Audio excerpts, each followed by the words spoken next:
the bar mitzvah box. One day, in March 2014, Caitlin Shetterly boarded a flight home from the West Coast to Maine. As everybody settled into their seats and prepared for takeoff, Shetterly started chatting with the man sitting next to her. She was newly pregnant and feeling vulnerable, and he seemed to notice that she was a little bit anxious. So she shared what was on her mind. Ever since the 9/11 terrorist attack, she told him, flying had made her nervous. I always get a little scared as we're taking off that something's going to happen, Shetterly said. So I said something like, do you ever get nervous? The man said he didn't. And then he leaned over, his face full of compassion, and he told her something that she still tells her children today. He looked right into my eyes and said, most people are good, she recalled. And for Shetterly, it was like a reset button. She felt her body relax, the calm just washed over me, and I felt myself totally relinquish the anxiety I was feeling about flying, she said. It was so powerful to me. And when she got home, she told her husband, Dan, about the stranger's words. And in the years since, the phrase has become a family touchstone, a mantra of strength in difficult times. We have used that line to completely reshape how we teach our sons to think about the world and think about strangers and think about courage, she said. In 2023, when a gunman killed 18 people just a half an hour from their home in Maine, she overheard her husband in their younger son's bedroom trying to console him. Most people, she heard him say, are good. That line, those 4 words, have completely changed how they react to tragedy. And today, she shares those words with people who seem overwhelmed, to remind them that there is goodness all around, even when we're afraid. I've said it on car rides to friends' kids. I've said it to other friends. I just say it as a casual thing with, Steven Spielberg kind of music overlay, Shetterly said. I just hope that someday people remember me saying that. And I feel like I'm trying to pay it forward, and I hope it keeps going forward. 4 simple words. Most people are good. Words spoken by a stranger on an airplane to a nervous, pregnant woman. Words that transform not only that moment of anxiety, but an entire family's approach to the world. Words that provided comfort in the aftermath of a tragedy. Words that continue to ripple outward as Caitlin shares them with others who need them. This story, taken from NPR's Unsung Heroes Project, beautifully illustrates something essential about human connection and contribution. We never know when our words or actions, our personal offerings, might become a lifeline for somebody else. In this week's Torah portion, Terumah, we find one of the most beautiful concepts in our tradition, this idea of sacred giving. Now, the very name of the portion, Terumah, means offering or contribution. It begins with God's instruction to Moses, tell the Israelites to bring me an offering. Take an offering for me from every person whose heart so moves them. Now, what follows is a detailed inventory of the materials needed for the construction of the Mishkan, the portable sanctuary that would travel with the Israelites through the wilderness: gold and silver, copper, blue and purple yarn, and fine linen and goat's hair and dolphin skins and acacia wood, oil for lighting, spices for the oil, incense, stones, and gems. Now, this remarkable list reveals something profound about the nature of sacred community. The materials for building the Mishkan, the model of which we have in our sanctuary, I thought was going to be behind us in this moment, but it's not. They weren't sourced by Moses. They weren't sourced by a select group of wealthy donors or even sourced by God in an act of divine intervention. These things, all of these materials, all these things came from the people themselves, from all of these people, each contributing according to their means and abilities. Some brought precious metals that they had carried with them from Egypt. Others offered yarn they had spun or wood they collected. And still others contributed their skills as weavers or carpenters or metal workers or artisans. No contribution was too small or too mundane to be included.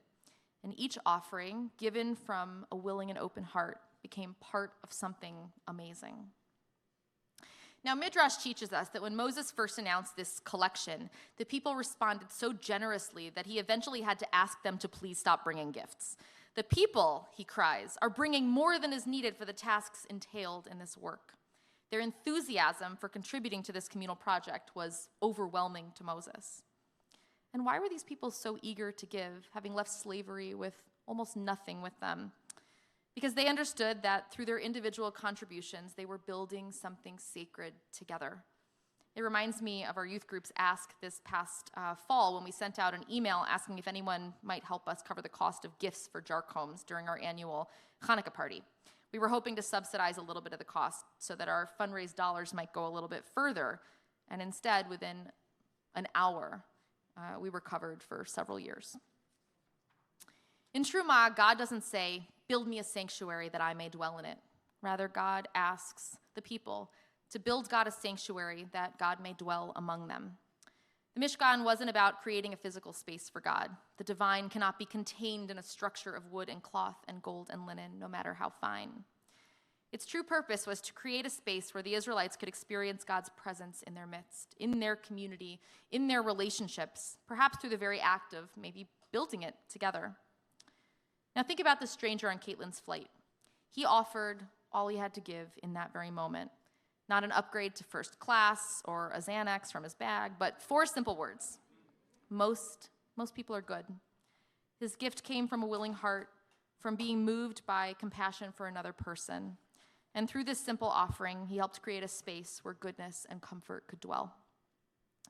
That man on that flight will likely never know how his words transformed Caitlin's family unless he listens to NPR.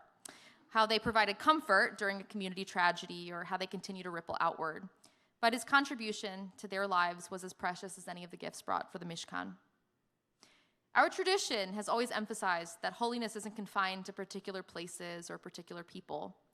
Holiness emerges when we bring the best of ourselves, our resources, our talents, our wisdom, our compassion, and offer them in service of something greater than just us.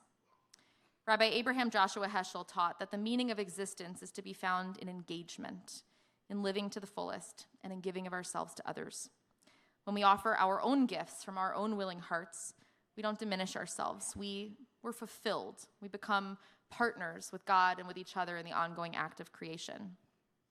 And here at Temple Israel, you guys are all over this. You are our partners and God's partners every day.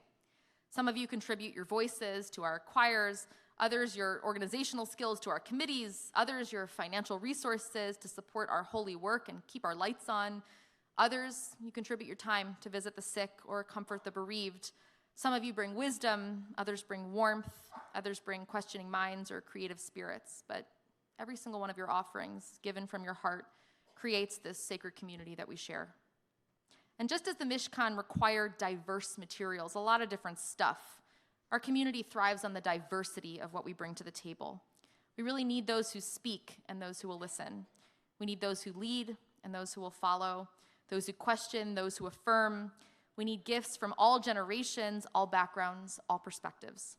Each contribution, no matter how small it might seem, is essential to our whole.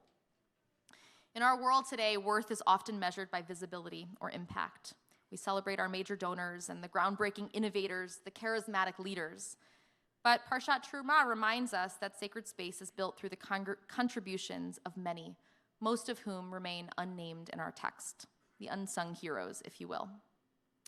And so tonight, I'd like to end with a challenge. This week, look for opportunities to be an unsung hero in someone else's story. Offer a terumah, your gift, freely and without expectation of recognition or return. It might be as simple as listening to someone who needs to be heard. It might be offering your own words of encouragement to somebody who's struggling.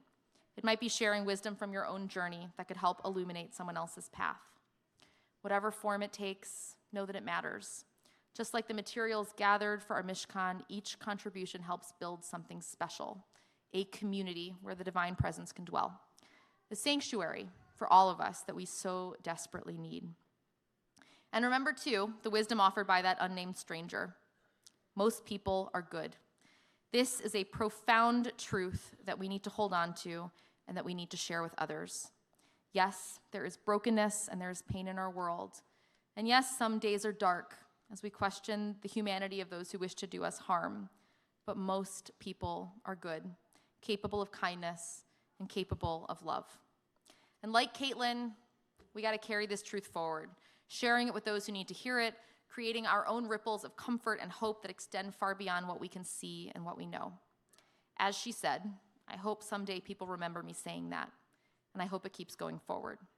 And this is how we'll build the Mishkan in our time, not with acacia wood and dolphin skin, but with the best of what we have to offer each other.